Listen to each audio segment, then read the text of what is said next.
Rehabilitasi respiratory tract.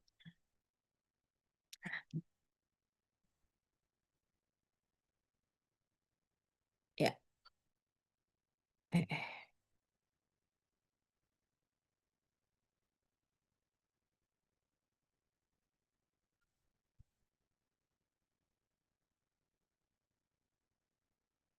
ya.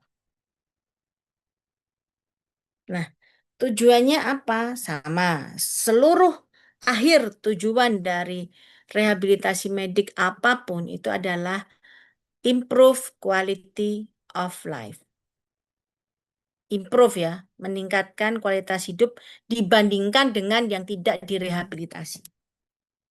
Pasca apapun, operasi jantung, operasi paru, operasi torak, operasi cedera-cedera lain, atau pasca CA, ya, pasca tumor, atau pasca kejadian lainnya yang terkait kardiorespirasi pun atau non kardiorespirasi pun juga sama. Targetnya adalah improve quality of life. Nggak ada keluar dari sana. Pasti ke sana arahnya. Ya, sehingga pasien ini harapan hidupnya meningkat sehingga keluhannya berkurang. Dia nggak lagi ngeluh terus. Saya kok kayak gini ya dok, makin tua makin itu banyak sekali tiap hari kuping saya ini dengar pasien. Paling nggak sehari 50 pasien saya itu ngomong kayak gitu. Gimana ya dok, saya bisa balik lagi nggak ya dok? Gitu terus. Saya dikira Tuhan. Nggak boleh menjanjikan kesembuhan ya. Yang kita bisa adalah memberi sugesti baik ya. Nanti akan kelihatan hasilnya. Kalau di rumah latihannya akan sering, maka itu nanti pasien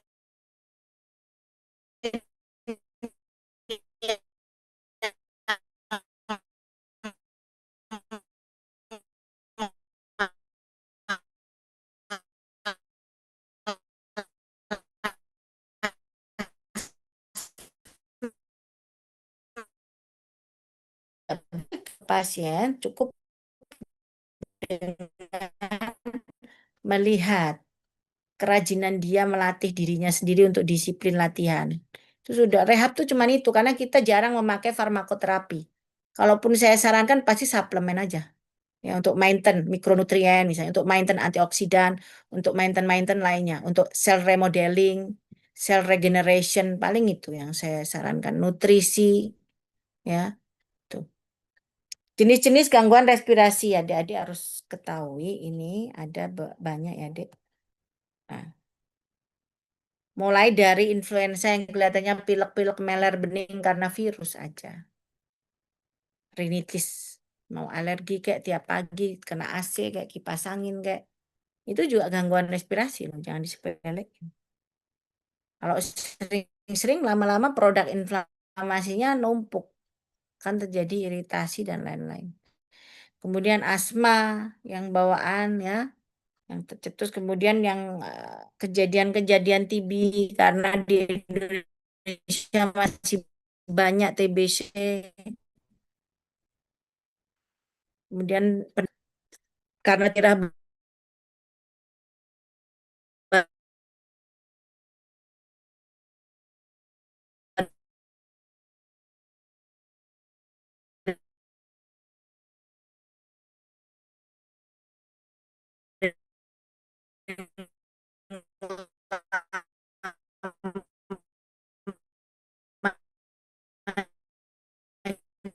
dia bisa jadi organ pernapasan di luar saluran napas apa. Kemudian faringitis, bisa cancer, bisa tumor, dan kemarin terbaru adalah apa pandemi COVID-19 yang diciptakan ini oleh para ahli-ahli virus untuk manajemen epidemiologi. Nah, kalian harus tahu itu bahwa virus itu diciptakan. Jangan sejahat itu ya nanti ya kalau jadi ilmuwan. Nah, semua itu adalah penyakit yang awalnya itu berawal dari fase akut menjadi kronis kalau tidak diberikan tata yang benar atau benar tapi kambuhan dibiarkan. Tidak ada apa ya istilahnya, tidak ada dari individunya atau pasiennya itu sendiri ingin menjadi dirinya lebih baik. Ah udahlah, aku emang sakit gini, ntar kalau sakit ke dokter aja yang penting. Nah, gitu. Nggak benar juga. Ya. Sekarang kita bicara yang disebut penyakit paru kronis. Ditandai apa? Gejala aliran udaranya di saluran nafas itu yang progresif, irreversible, reversible, parsial. Antara itu. Nanti mana itu PPOK, mana itu retristik di sini. Ya, di sini akan ada pembedanya yang mengakibatkan gangguan pola pernapasan. Jadi yang terganggu adalah pola pernapasannya. Gejalanya apa? Mulai indikasi sesak napas, batuk terus-menerus, ngikil, dan lain sebagainya. Sputumnya nggak bisa keluar, ya. Dada sampai rasa nyeri, perut sampai rasa nyeri. Berarti itu sputum yang nggak bisa keluar, kalian batuk-batuk kan juga nggak keluar. Kemudian keterbatasan aktivitas. Jadi apa? Tidur nggak nyenyak, setengah duduk tetap sesak, ya. Harus pakai oksigen dan lain sebagainya. Faktor resikonya lagi-lagi yang dibahas ahli hisap, kemudian polusi, kemudian apa? Hiperaktivitas bronkus, ya.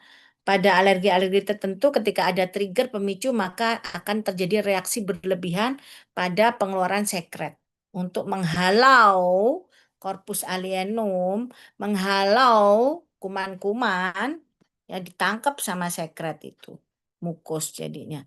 Tapi terjebak lama-lama karena kaku ya, karena keseringan. Kaku sehingga mengganggu napasnya ngap-ngap. Kemudian riwayat ISPA. Ini yang dimaksud dulunya ada sering pilek pada rintitis alergi misalnya. Sering terus ya. Maka otomatis jadi iritasi. Biasanya jadi kalau pasien-pasien anak terjadi rinofaringitis akut. Ini sering terjadi. Nanti dikonsulin ke rehab, ujung-ujungnya suruh chest terapi. Nah, itu dia. Kok lucu ya, Dok? Kan itu di atas. Nah, itu dia. Nah, harus tahu rehab itu sampai mana. Semua ditangani dari bayi baru lahir sampai lansia mau meninggal dunia. Ya. Ditegakkan semua ini, Dek, membedakan antara restriktif dan obstruktif itu dengan gold standarnya adalah pemeriksaan penunjang spirometri. Ini dicatat baik-baik ya. Nanti kalau ada yang nggak bisa kebangetan. Ini pasti keluar ini. Banyak yang keluar ini. Ya. Sering ini keluar. Ujinya apa? Nah, spirometri ya. Ingat-ingat. Nah, sekarang kita balik ke ini. Diagnosis yang pertama. Ini kita ngomong tadi terkait, nah ini PPOK ya. PPOK. PPOK kata kuncinya di sini ya, Dek. Nah, ini saya labeling nih. Progresif, irreversible, partial irreversible. Berarti dia produksi mukosnya banyak, berlebihan, terus-menerus. Sifatnya apa? Kadang bisa membaik, tapi nggak bisa pulih. Namanya aja irreversible, nggak bisa balik sempurna. Jadi kalau sudah pasien terdiagnosa PPOK, kalau pasiennya tanya ke kalian, Dok, saya bisa sembuh nggak, Dok, kayak gini ini? Jawabanmu apa? Jangan bohong. Jadi dokter harus harus fidelity, terpercaya, setia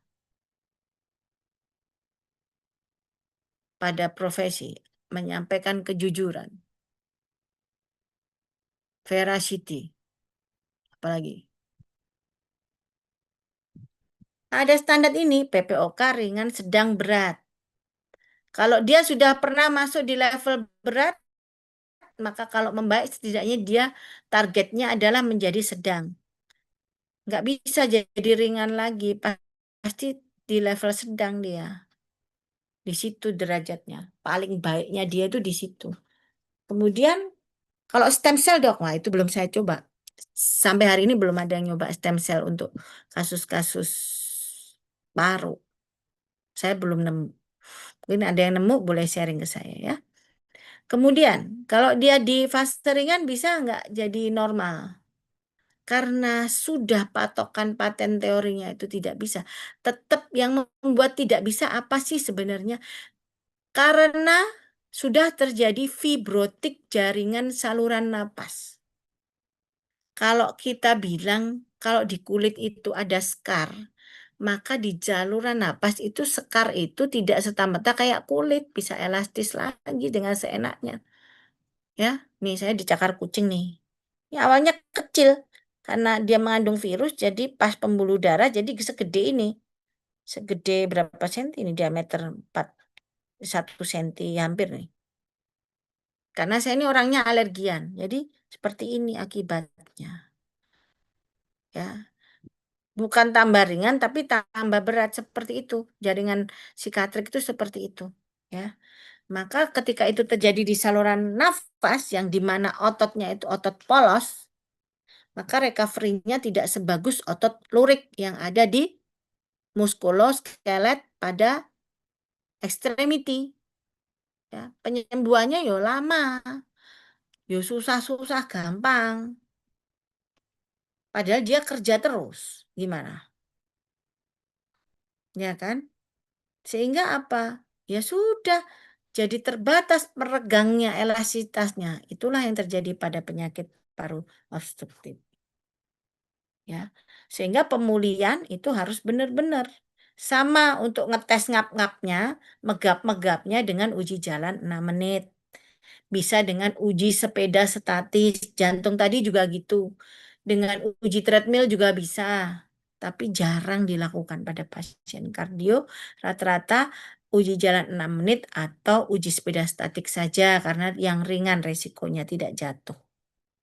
Nah, ini uji jalan 6 menit ya, seperti ini kira-kira. Sehingga ketika terjadi sudah diuji terdapatkan perhitungan hasil dari VO2 max-nya itu difrekuensikan dengan METS ekuivalen ya. Ekuivalen itu perhitungan ya, ekuivalensi dengan beban ya.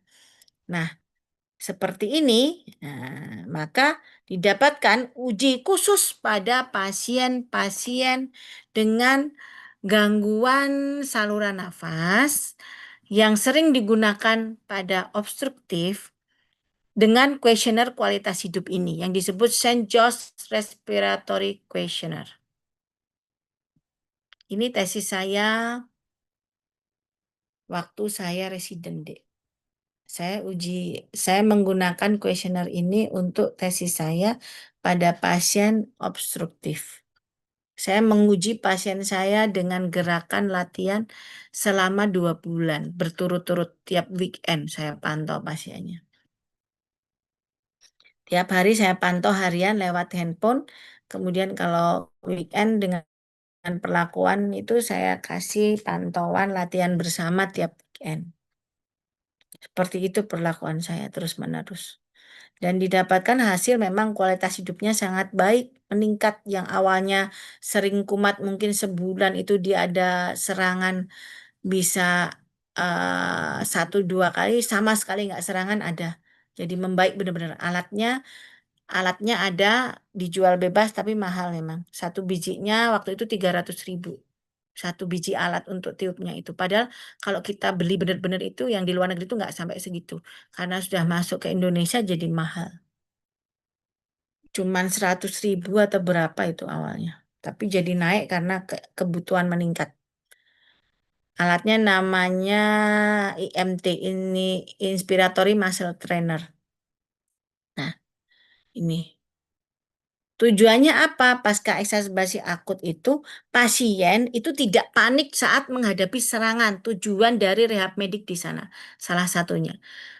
Biar orang ketika serangan ngap ngap ngap ngap ngap sesek sekali itu mau napas nggak nyampe, mau hembus juga susah. Nah, itu menghadapi kepanikan-kepanikan itu dia bisa mengatasi, mengatur pola ritme napasnya itu. Ya, itu rehab medik di sana. Nanti ada latihan yang disebut uh, breathing exercise. Dalam kasus jantung juga ada sama diberikan. Tapi saya tadi kalau jantung lebih mengedepankan untuk latihan endurance-nya, karena memang program utamanya di sana. Kalau pasien ini, paru, saya lebih mengedepankan latihan-latihan pola napasnya. Karena di sini lebih mengedepankan apa saat serangan menghadapi. Ya, karena seseknya ini kelewat daripada jantung. Seseknya sesek banget kalau yang di saluran napas ini.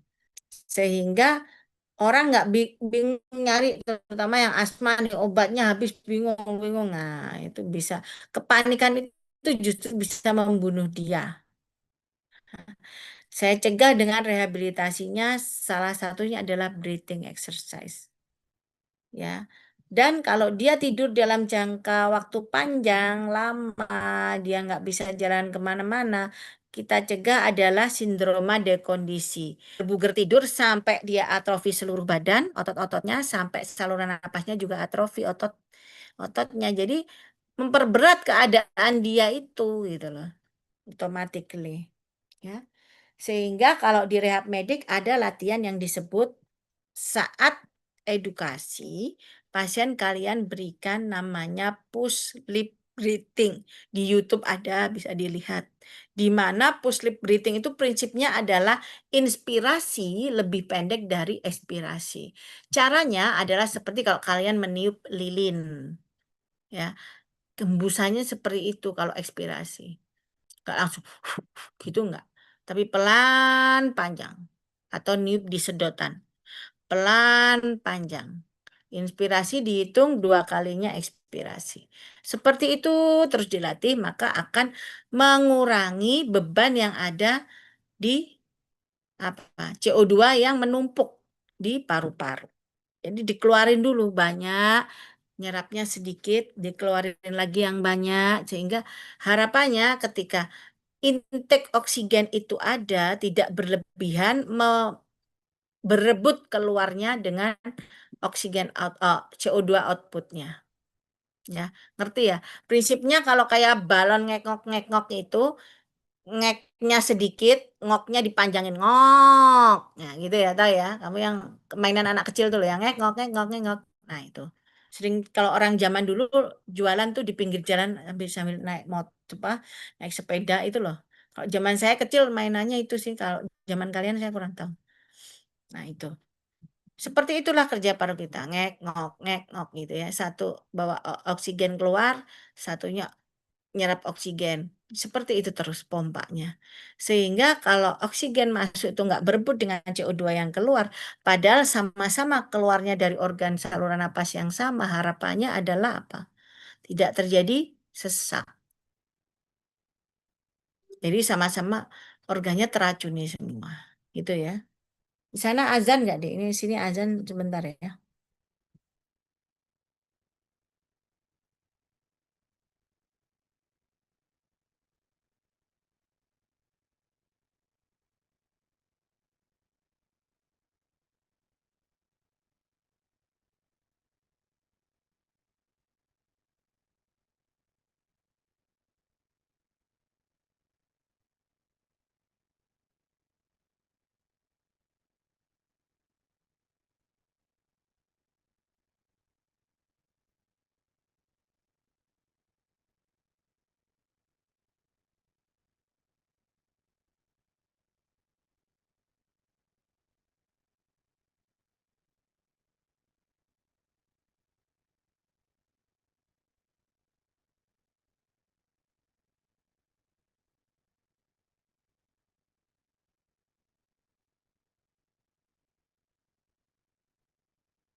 Ya, lanjut ya. Kemudian apa itu ankle pump? Ankle pump adalah latihan, kadang itu pasien dengan tirabaring lama itu bengkak di kaki. Ya, on the way itu banyak kan bengkak kaki. Karena perfusinya untuk ke arah bawah itu menuju terkait dengan gravitasi ya. Jadi pembuluh limfe banyak dominan aliran baliknya itu kurang lancar. Jadi dibantu dengan ankle pumping. kasus-kasus jantung juga seperti itu, sering bengkak kaki dan lain sebagainya ya. Juga perlu ankle pumping baik itu aktif maupun pasif. Kalau pasif itu digerakkan walaupun itu tidak efeknya banyak tapi setidaknya gerakan sendi bawah itu penting ya. Kemudian latihan anggota gerak atau extremity semua, tangan dan kaki. Sambil tidur nggak apa-apa ya, walaupun sesak-sesak, sambil latihan napas, sambil latihan misalnya saat dia tarik napas, tangannya ke atas, saat hembus tangannya ke bawah seperti itu bisa. Itu dilakukan sambil tidur, sambil berdiri, sambil duduk bisa semua. Sambil berjalan juga bisa. Nah, rehabilitasi pasca exacerbasi akut seperti ini deh ya. Push sleep breathing ini menggunakan alat tadi inspiratory trainer. Ya, kalau yang ditiup itu dia memberikan efek untuk menggetarkan saluran napas bagian dalam disebut flutter. Sehingga setelah meniup-niup itu diharapkan dahaknya itu encer sehingga dapat dikeluarkan dengan batuk efektif namanya. Nah, ini dia. Kemudian ada latihan yang disebut peningkatan activity daily living tadi. Dengan apa? Dengan okupasi terapi. Dengan memberikan toleransi-toleransi latihan lainnya. Misalnya apa? Sering nggak dengar orang asma disuruh berenang misalnya. Nah, itu latihan terbaik kardiorespi itu sebenarnya yang teraman adalah renang kalau kalian bisa. Tidak di darat, tapi di air. Jalan juga di air sampai tercebur kurang lebih 75% berat badan ya setinggi dada. Nah, itu beban, beban tubuh kalian 75% hilang. Jadi seolah serasa ringan sekali jalan di air itu. Padahal berat untuk kardiorespi. Itu latihan beban termasuk ya. Kemudian ada alat-alat lain, ada kalau dia di ICU dan lain sebagainya ya, pakai pakai CPAP, pakai ventilator dan lain sebagainya itu ada latihannya tetap ya. Kemudian yang terpenting pada saat pasien-pasien jantung paru adalah latihan okupasional terapi relaksasi. Sering-sering tuh ikutan hipnorelaksasi terapi, sleep hipnosis, dan lain sebagainya. Ini akan membantu untuk relaksasi, mengeluarkan hormon-hormon yang terkait hormon relaksasi. Sehingga pada saat pasien-pasien dengan pola nafas yang cukup cepat, ya itu akan menjadi kembali lebih tenang sehingga pembersihan jalan napas juga lebih bisa lebih cepat dilakukan daripada pasiennya megap-megap itu. Walaupun dahaknya banyak, tapi pasiennya sedikit nggak megap-megap, itu cara membimbing berbatuknya itu juga lebih bagus daripada sambil batuk, sambil megap-megap, sambil batuk, enggak. Karena ketika batuk, kita batuk, itu jantung ada hentinya sebentar ada durasi berhentinya. Jadi pada pasien pasca operasi jantung biasanya latihan yang terjadi dilakukan salah satunya adalah latihan batuk efektif. Ingat, batuk aja kok dilatih toh? Iya, karena untuk kembali mengatur ritme kejut jantungnya. Nah, itu ya kalau pengen tahu. Sehingga kelenturan-kelenturan otot napas pada saat tadi dilatih batu efektif, kemudian hipnorelaksasi, kemudian ada lagi breathing exercise. Relaksasi itu tadi terjadi nggak cuma di saluran napas, tapi seluruh otot badan juga mengalami relaksasi. Pasien lebih tenang, postur correctionnya juga lebih bagus. Nggak tegang, nggak jadi apa? Upper back pain, nggak jadi neck pain, ya nggak jadi chest pain, nggak ada tambahan-tambahan itu karena semua relaksasi. Nah, teknik konservasi energi yang dibutuhkan sama persis dengan penyakit jantung. Bahwasanya harus dihemat-hemat penyesuaian aktivitas, posisi tubuh, posisi ergonomis, perencanaan prioritas aktivitas kerja yang dulunya kerja berat harus diganti alih kerja ringan dan lain sebagainya sampai penggunaan alat bantu bila perlu. Kalau memang tadi itu ya dengan ejeksi fraksi yang hanya 25 maka tidak boleh turun bed. Yang terjadi harus pindah ke kursi roda kemana-mana dibimbing walaupun hanya belajar cukup belajar berdiri untuk sekedar memori berdiri saja. Belajar melangkah juga harus ditemani sambil diberi apa? Diberi saturasi oksigen untuk monitor nadi dan respirasinya. Jangan-jangan sudden death beresiko besar ya. Itu dia. Latihan rekondisi. Apa itu latihan rekondisi? Adalah latihan beban yang diberikan sesuai dengan uji latihnya. Tadi misalnya ketika sudah diuji latih jalan 6 menit, pasien di situ didapatkan perhitungan, oh pasien ini bisa intensitasnya sedang latihannya. Maka ini diberikan mulai apa? Mulai latihan di anggota gerak, ekstremitas, dan latihan perut. Berupa apa? Latihan napas. Latihan apa lagi? Pernapasan berupa menggunakan alat yang disebut insentif spirometri. Nanti bentuknya kayak ada bak bolanya gitu deh. Ya, nanti ada tuh, lihat ya. Nah, ini dia.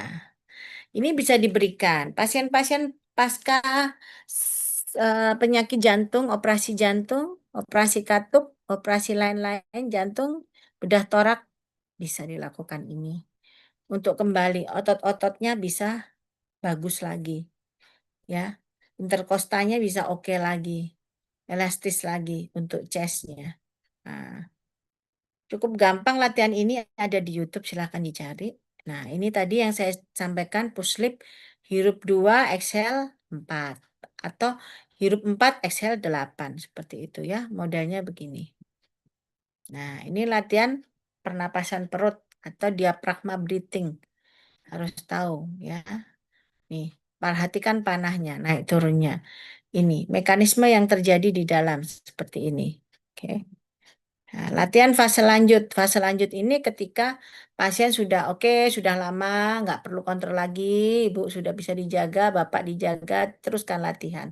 Ini ya, home programnya seperti itu. Bahwa bisa nanti dibuat klub-klub senam jantung sehat, klub pernapasan, senam pernapasan, dan lain sebagainya bisa. Itu membutuhkan aktivitas psikososial dan mekanisme coping satu sama lain saling menguatkan. Jadi punya komunitas, nggak merasa sendiri. Ya, ini lebih bagus ke psikisnya ya, Dek ya. Sama untuk persiapan programnya, sama diberikan ada rumus FITT, frekuensi, intensity, type, and time. Ya, nah PPOK asma sama. Ya, kalau restriktif yang sedikit ada perbedaan tergantung nanti skala nyerinya kalau masih tinggi, misalnya dia post operasi organ di operasi di rongga torak, maka skala nyerinya dulu ditentukan. Kalau nggak ada nyeri bisa dilanjutkan. Kalau masih ada nyeri harus ditahan dulu agar tidak terjadi apa? Tidak terjadi double double kesakitannya. Udah lampasnya sesek, nyerinya juga membuat dia menjadi resiko ada shock lain ya. Itu dia. Spirometri bisa disarankan pada pasien kurang lebih 3 bulan ya. Ceknya tiap 3 bulan. Sehingga diharapkan cek-cek lain juga termasuk termasuk cek gas darah. Ini kalau diperlukan sekali ya. Tapi kalau enggak usah karena sakit diambil darah di arteri itu sakit sekali. Kemudian kemampuan fungsionalnya latihan dengan uji latih juga boleh setiap 6 bulan. Kemudian kualitas hidup dengan tadi SGRQ questionnaire juga bisa setiap bulan. Nah, ini bisa diberikan kepada pasien-pasien untuk saat dia latihan sambil memakai ini. Ya, dia ngecek nih, terdapat oksigen input outputnya masih bagus stabil nggak dalam saluran napasnya. Nah, sekarang kita sedikit di gangguan paru restriktif. Pada prinsipnya sama. Karena apa? Karena pada penyakit paru restriktif itu sama untuk pergerakan inspirasi-ekspirasi sama-sama memanfaatkan otot-otot interkosta yang sama. Yang membedakan adalah letak penyakitnya saja di saluran satunya, satunya di organ sekitar saluran. Nah, ini harus tahu ya, adik-adik semua. Dia diagnosis fungsionalnya seperti ini, Dek. Sering orang itu kehilangan rasa percaya diri. Misalnya dia terjadi skoliosis. Skoliosis yang sudah kurvanya lebih dari 60 derajat di torakal misalnya. Maka terjadilah pula rotasi organ paru dan jantungnya. Ini terjadi restriktif. Sesak napas tapi tipe restriktif. Sehingga terjadi apa? Dia nggak pede tuh dengan posturnya yang kayak gitu, ya kan? Nah, rasa percaya diri jadi hilang. Kemudian dia terjadi apa? Aktivitas sosialnya juga terganggu, terbatas, tidurnya miring, terus nggak bisa lagi tidur ini, tidur itu, ya. Nah, dan lain sebagainya. Juga mulai banyak gangguan napasnya, padahal ya mungkin sekretnya nggak terlalu banyak, tapi ternyata apa? Fungsi parunya yang terganggu.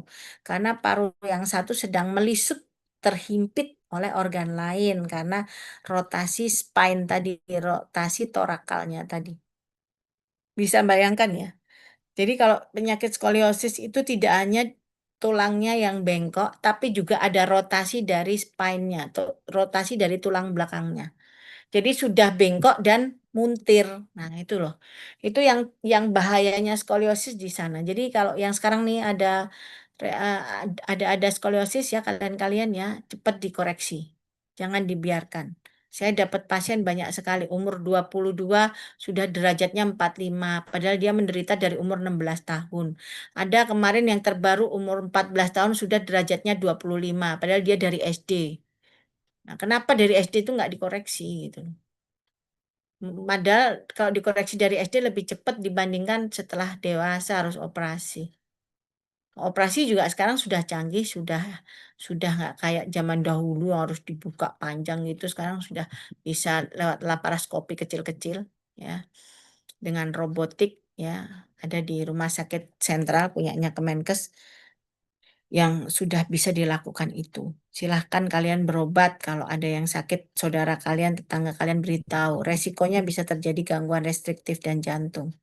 Ya, kalau letaknya di torakal, biasanya dengan kurva S atau kurva C torakal. Ya. Pasien dengan gangguan restriktif ini mempunyai level disability-nya sama dengan PPOK, sehingga mendapatkan keuntungannya juga sama kalau dilakukan program rehabilitasi.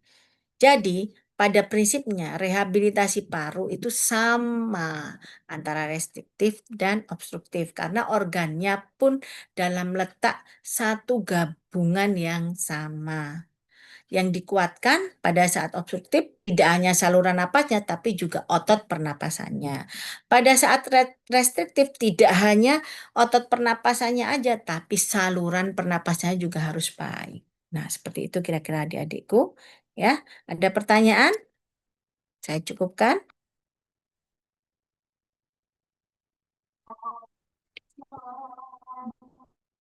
Belum ada, Dok. Ya, silakan dikirim untuk screenshotnya ya.